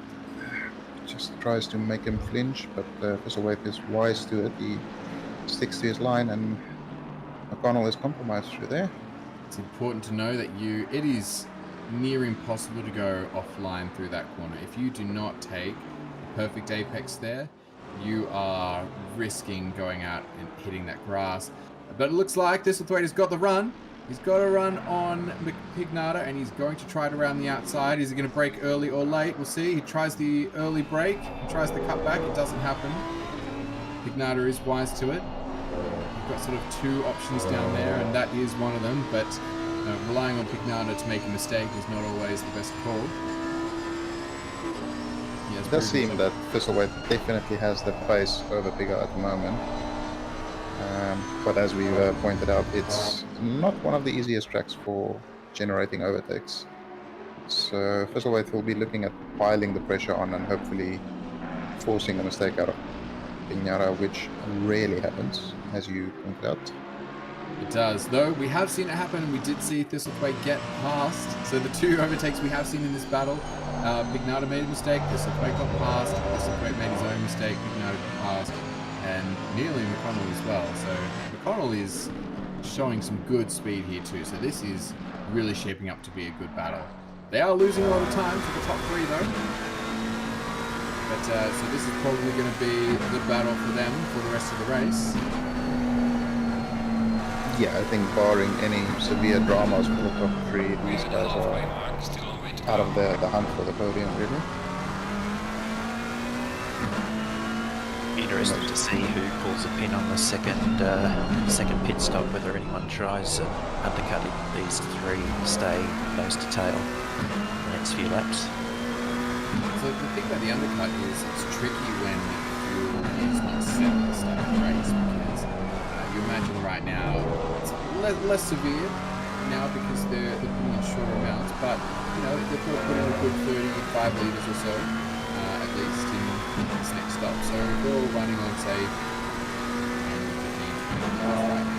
15, going for the stop, you're putting in 35 litres more than your competitors. So whilst yes, you get to put on those new tyres, you do have a little bit of a deficit thanks to the fuel. So the undercut is not always the best option in a race like this. Overcuts can tend to be better. Unfortunately in Alton, because of the tyre wear, that makes probably the biggest difference when it comes to strategy is how are the tyres. So we'll just have to see. The other consideration for the undercut is, of course, the field spread is a lot wider now, so the odds of coming out in some traffic is a lot bigger than it was during the first stint. So that's another risk that you need to keep in mind as well. Yeah, if anybody does the calculations, you can pre-calculate where you would come out. You know, as you cross the line, you can have a look at the track map and see where you would come out on the track. It's a 50-minute stop. You know where 50 minutes from the line is, so you can see is there a gap there. But 50 minutes is quite a long stop, so you must have had quite a big impact at some stage. Get a lot of fuel in. A lot of fuel, just a lot of fuel. I think now the strategy for this is 2 mandatory tyre stops. It was planned to be, or at least ideally, if it was possible within game, to be 1 mandatory tyre stop and both mandatory for fuel. So one of them only mandatory for fuel is what is the rumours I heard. What would you think about that kind of strategy, guys? Yeah, I think it would definitely add an interesting dimension as well, because it opens it up to running very heavy on fuel, as we see Fizzleweight pulling the pin, as Glenn just asked. So there's your answer, Cameron as well. But yeah, definitely, I think it'll open up the strategy even more. I quite enjoy the fact that there's 2 pit stops already, because it does add an extra dynamic that we don't have in the normal sprint races. But yeah, it'll be interesting. I think you'd see people start on heavy fuel and just do a little splash and dash right at the end. Absolutely, little yeah. 1 litre fuel stops, skip some tyres. That's always the interesting kind of strategy. Skipping tyres here, though, is a brave gamble. So this is the kind of track where that strategy is very interesting. Now, we have just seen Thistlethwaite going to the pits. He was putting pressure on Pignata, and he was getting pressure from behind. I wonder if he thinks that he was losing time, and getting into the pits is going to get him ahead.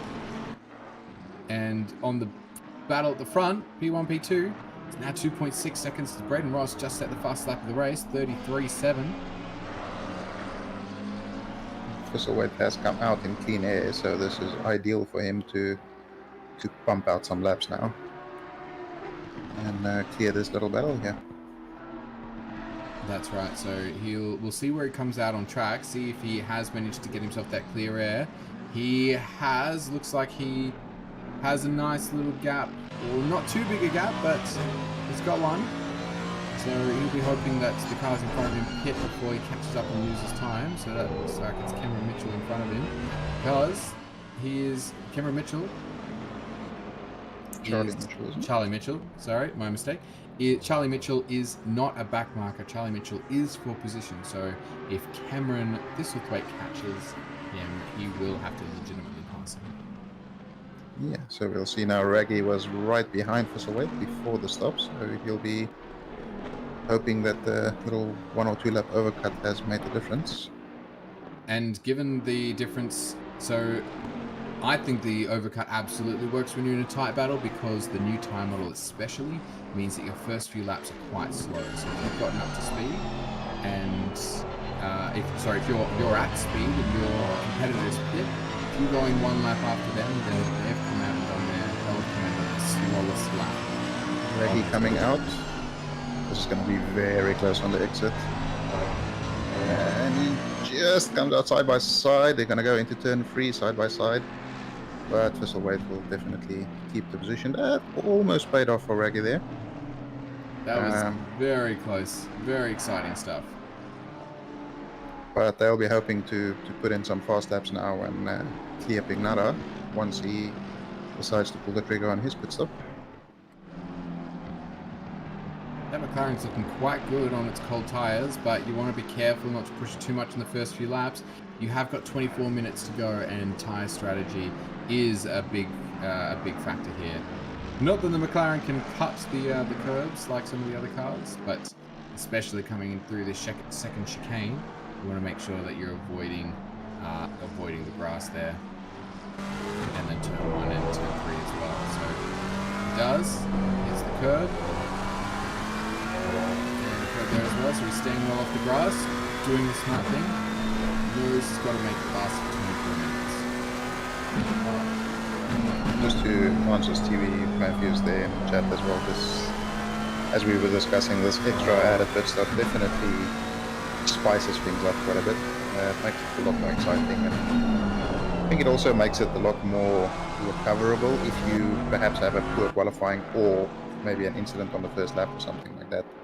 You have a much better chance of maybe making up some positions back through strategy. And a drive-through for 1 bar, would that be for track limits? We It hasn't. do not know. Drive-through's been cleared. So that may have been for speeding in the pit lane, I suppose.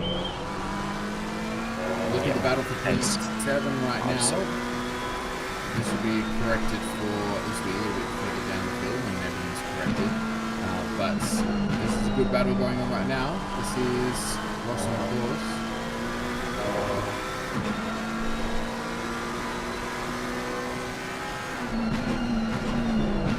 So it'll be interesting to see what the leaders do as well. As it seems as though the gap has sort of, actually, as I say that, complete has taken a second out of Ross there. So I'm assuming there may have been a small mistake by Ross through the final sector.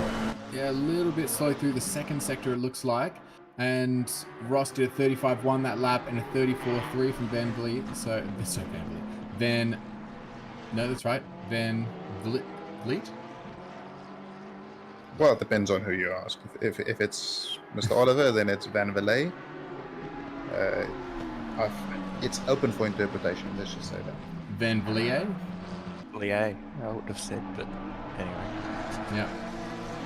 Van Vliet is 1.77 seconds behind the leader. He did take a good, healthy 0.8 of a second out of him in that last lap, but he's now lost 0.5 of those this lap.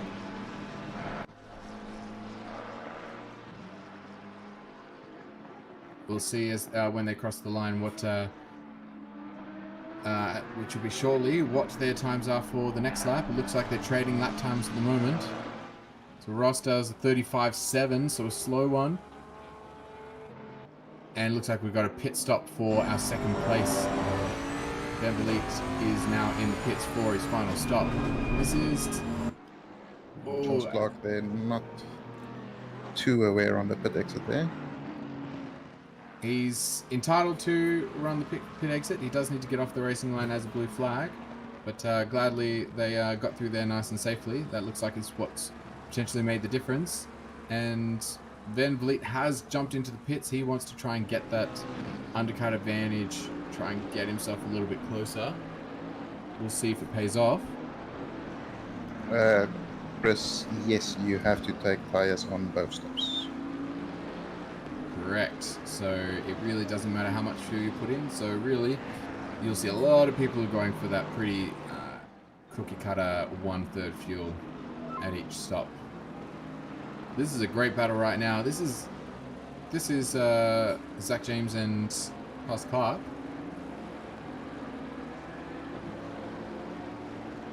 As the race control just mentioned, there, Van Bar's drive-through penalty was for speeding in pit lane, so it's been reduced to a 10-second penalty by the stewards.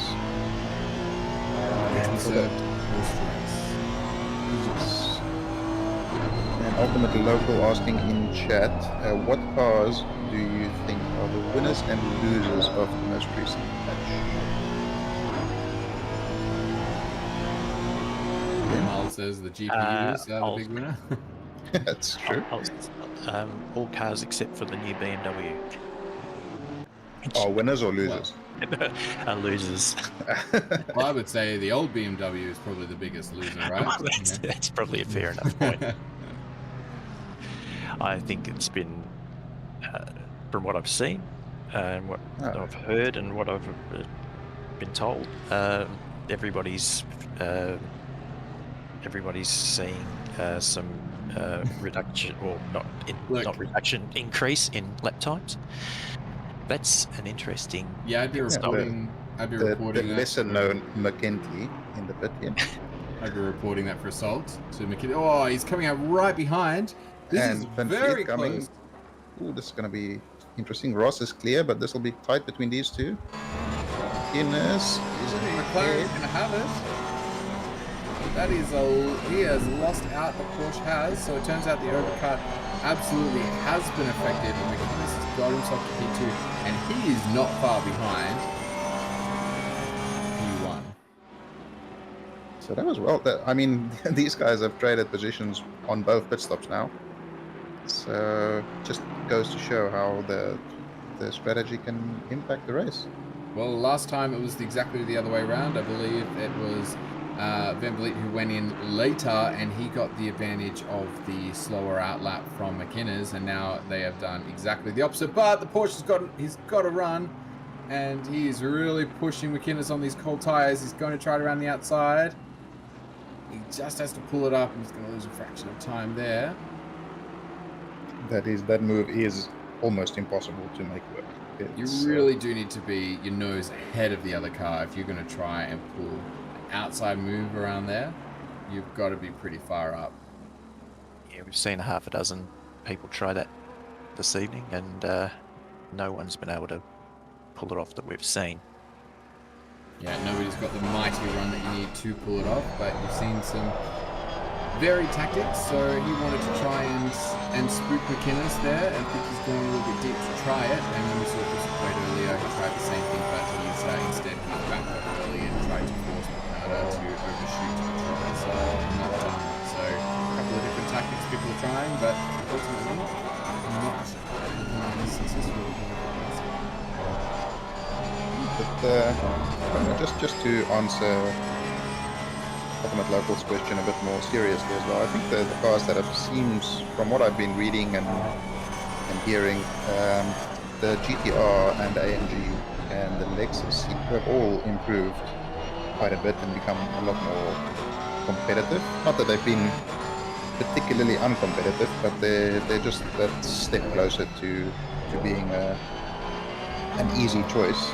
And then in terms of cars that have lost out, I think it's really the Ferrari seems like it's struggled quite a bit, and the Porsche seems to be impacted, maybe more setup-wise, but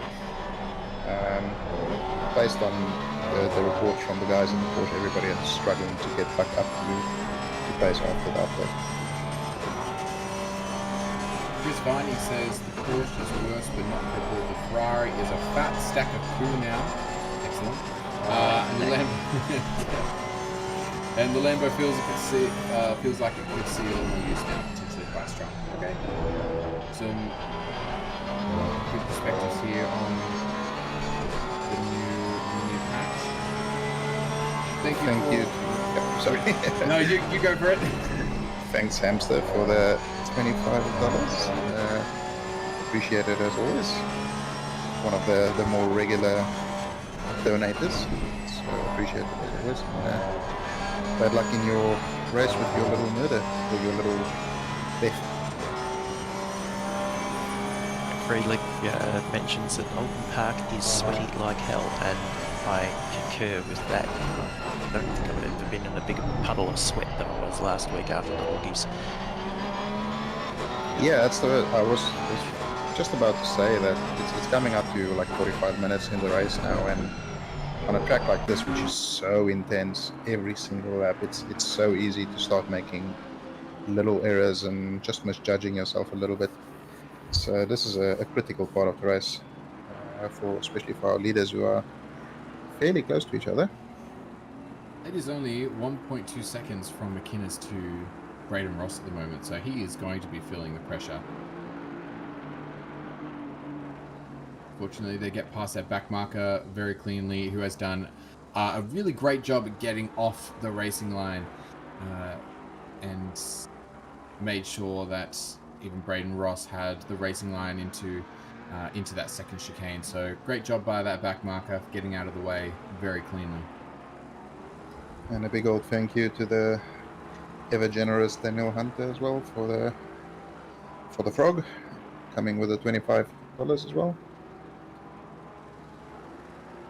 Should have done 26 just to one up Hamster. We could have a bidding war here in chat. Thanks, Dan.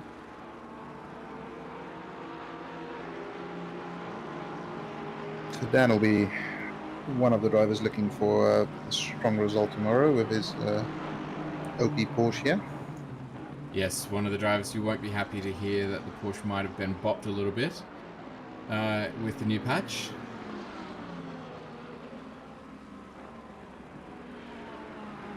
I think we're in for a pretty exciting final 10 minutes here with this top 3. Yeah, we absolutely are. They have been racing for nearly 50 minutes now, and the top 3 is separated by 1.6 seconds.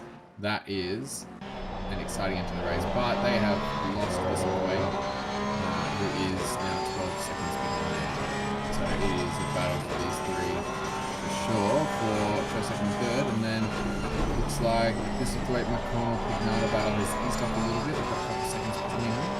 In fact, this is the closest battle across the grid. Just to point out, in that Thistlewaite McConnell battle, Pignata was the leader of those 3 before the pit stops. And he is now behind both of them. So again, another strategical paying off one way and not working out for one of the participants in the battle. He has run long though, longer than the other 2. We know that this is Braden McConnell both hit much earlier. So Pignata could be an advantage at the back end of this race because tyres are not pretty here. So I think we should keep an eye on that one. I wouldn't be surprised to see him taking a position or 2 there.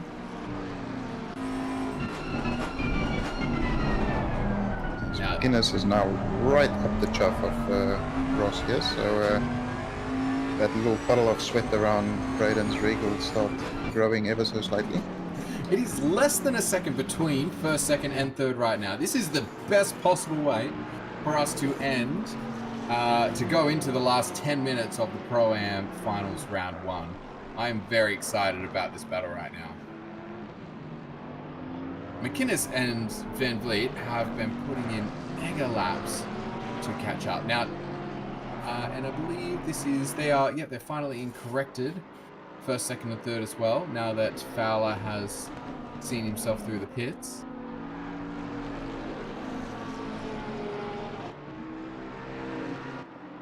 And it is impressive to see that a McLaren is giving a Porsche and a Bentley a run for its money. Yeah, this is a very impressive drive by McInnes too, and Raggy as well, as we said, to put that McLaren up there where, to be fair, it doesn't really belong here on this track. It's not as competitive here as it is pretty much everywhere else. So great driving by everyone involved, really. Right. I think a lot of McLaren drivers have been seeing this as a damage limitation kind of round. So if your damage limitation is a second or a fifth, or even a 7th where Fowler has wound up after his pit stop, I don't think you're going to be complaining. And that McLaren is frighteningly close to the Bentley. This is the closest they have been since turn 1, I just want to say. That Bentley shot into the distance after turn 1, and they have not been this close. They have just come back to give us a great finale. They're giving us split camera view so that we can see what's going on inside that McLaren. Seems to be avoiding the pressure from the Porsche at the moment as he chases down the Bentley. It looks like he's taking just a better line. That Bentley is just a bit squirrely in the back end. Can I provide my conspiracy for the day? Braden knew that winning by 5 seconds would be boring, so he backed off to give us an exciting finish to the race. Thanks, Brent. We appreciate your hard work. Just seen a McLaren. Just trying to I just wanted to do a shout out to George Fowler too, whose strategy of going long in that first stint has seen him doing quite well, because he had that off earlier on, and he's fought back and is back up into 6th position. So yeah, that's worked out really well. And as you were saying, having it off early with a 2 pit stop race, you've still got a chance. He's put himself in that clean air, and he capitalised on it. He made sure he ran long, he stayed out of sequence, and he made sure he's in clear air for as much of the race as he could. And now he's going to be on the precious tyres for this last 10 minutes as well. And he is one of only 5 cars on the tracks. I mean, 34s, so the top 4 being the other ones, so he has got some good laps about him. Went off and was in the pits.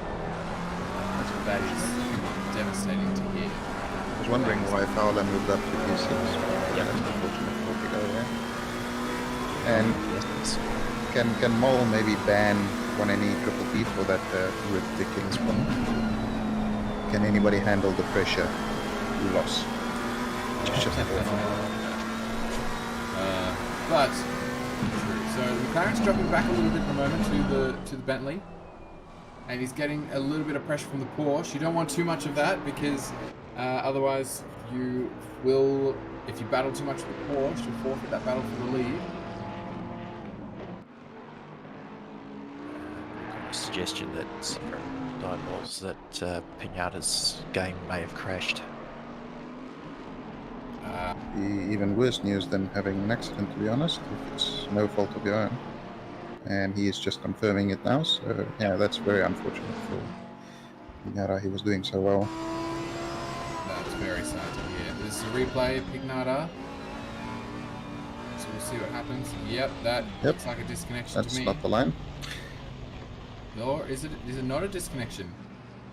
Is it genuinely too much speed? No, No, it's a disconnection. He's just he's trailing him there.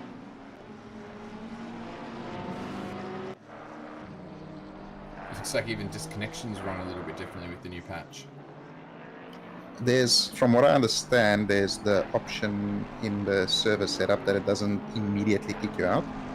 So in case it's just a quick drop, you can come back into the car. So it might be just that small delay that allows the car to keep rolling a little bit. Now this battle is fantastic. The fact that the only place we have under a second gaps is the front 3 cars is just excellent. That's exactly what you want in a race. Excuse me, mind you, there was one further back in the field. It's Convoy chasing down Bender. So Charles Clark just behind fucking Zach James. There we go. So there's a couple of smaller battles, and you know what? Fowler has found his way to the back of McConnell. So Fowler putting in a fantastic run here. He just did a 34.3 on that last lap. He is a couple of tenths quicker than McConnell. So that is fantastic to see. He is pulling his way back, and he has steadily been just gaining every lap. He was 1.3 seconds behind, and then he was 0.8 seconds behind. Now he's 0.3 behind. 0.5 is from the last sector. That is going to be an interesting battle to follow as well. There's one thing with the new update. I haven't really seen many of those incidences today, but one thing that, and thank you to Juzzy for the 13.99. Is the little side-by-side contacts. I don't know if you, I mean, we've all seen them where 2 cars are driving side-by-side down the straight and there's a little bit of door banging and one of them just spears off into Narnia. That seems to be a little bit less exaggerated now with the new update as well. I've noticed that as well. I have done a couple of public lobby races and been tagged from the side or behind, and cars don't seem to be pinging quite as much as before, so perhaps they're kind of improving as well. Car incidents. Seeing the same races over the weekend was keeping an eye on, but certainly didn't see the ridiculous rubber band bounce from one side of the track to the other, or a minor touch, that's for sure. That's great. That's really great to hear. That's going to be a really good addition to the game. All right, so we're coming up into the back markers. This could really play into McInnes's hands, Van Vliet's hands. In fact, it could play into any of their hands, and it could really drastically play against them. So we've got one car who's gone wide into a wall. It's one way of getting out of the way. Trying to go wide to avoid, and unfortunately chucks himself into the wall a bit. And we're going to see a nice pass here. No, I take it back. We are not. They are going to hold that position. I believe this is Sanderson, number 88. now being blue flagged. So we'll see what happens there. They're still on the way up to it. Such a hard part to let somebody through as well. It's going to go wide. No, wrong place to go wide to let somebody through. But he does it, and he has not impacted that race for the lead. So it is still very, very tight battle. This Porsche really wants to get back past that I think both of those back markers engineers are just pulling their hair out. Like, please get out of it. No, not like that. It's just like... And this may be the penultimate lap. It's going to be very, very close, but I think it might be. I think they'd have to be setting 33s for it to not be. So this is going to be, it's going to be this one and one more lap after this to settle the first round of Pro-Am finals for Octane Online Racing.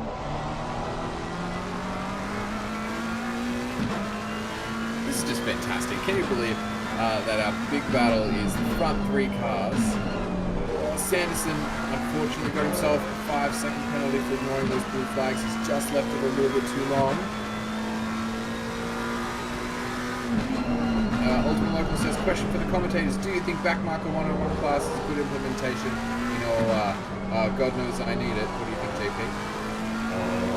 Yeah, I think it's, I don't know if anybody's played GT Sport, but that What is Sportsmanship video, they could definitely do a What is a Blue Flag video and send it out. Oh no, I mean me and you at Hungaroring. At Hungaroring? Oh, you remember? Oh, no, I can't remember what happened there. Wasn't it? It's usually 4 corners, right? Not 6 laps. That Yeah. Okay, sorry. I'll let you go after. I'll let you go after. Yeah, I think it was 6. Yeah, it definitely wasn't 7. It wasn't 7? No, it was less than 7 laps. So Malik says it's being worked on at the moment. And yeah, I think it's a good idea, especially just how to let somebody past. I think is the most important thing, as in off what we mean by off the racing line, is definitely. Philippa says, what is a blue flag? Yeah, the one person here who's never experienced a blue flag before. Yeah. As they are on the last lap here, coming into the hairpin, it seems as though Van Vliet has dropped off a little bit. But this McLaren is still in it. He's going to have a go. This is the critical part. If you get a good exit out of the first chicane, that is your opportunity. And we'll see how much they push for it. Braden gets a good run, so he may have secured the win for himself by getting a good run through the first chicane. It's not over yet. There is still a whole sector and a bit to go. It is quite an easy track to defend as well. As long as you keep it nice and stable on the racing line, you'll be absolutely fine. He's under a lot of pressure right now. There is only a couple of tenths between them. They're coming into the final sector, going through. This is a tricky one. Make sure you don't run too wide there. The Bentley doesn't. He does a great job. The McLaren holds it steady as well. Nobody wants to make a mistake and lose themselves even more positions. And as long as the Bentley can hold it steady through the final corner, he is going to come home to win. He does hold it steady. And it is going to be Braden Ross who comes home to win the first round of the Pro-Am finals at Alton Park. It is going to be McInnes in second. It's going to be Van Vliet in third. That is a fantastic podium and a wonderful end to the first round of the Pro-Am finals series. Yes, Visselwaite crosses in fourth. McDonald keeps Fowler behind him in fifth. And we'll have Taylor in the first Aston Martin coming across in seventh. Neighbor is behind him on track, but not for position. So Ross and McLaws, and then Mr. Artbark, Matthew Powell himself will round out the top 10. There is a battle in the final corner. McLaren versus Bentley, the opposite to what we just saw in P1 and 2. Oh, they both get a little skittish through there, but they are going to come home. McLaws ahead of Powell. And then we've got the Clark battle here as well into the final corner. Just not going to get himself ahead of fucking Zach James. Iconic. Is that on his passport? Not yet, but it will be on his new one. That's right. He's going to get it changed with the registry now. And this will be our final finisher. coming through the final sector now. Car 171.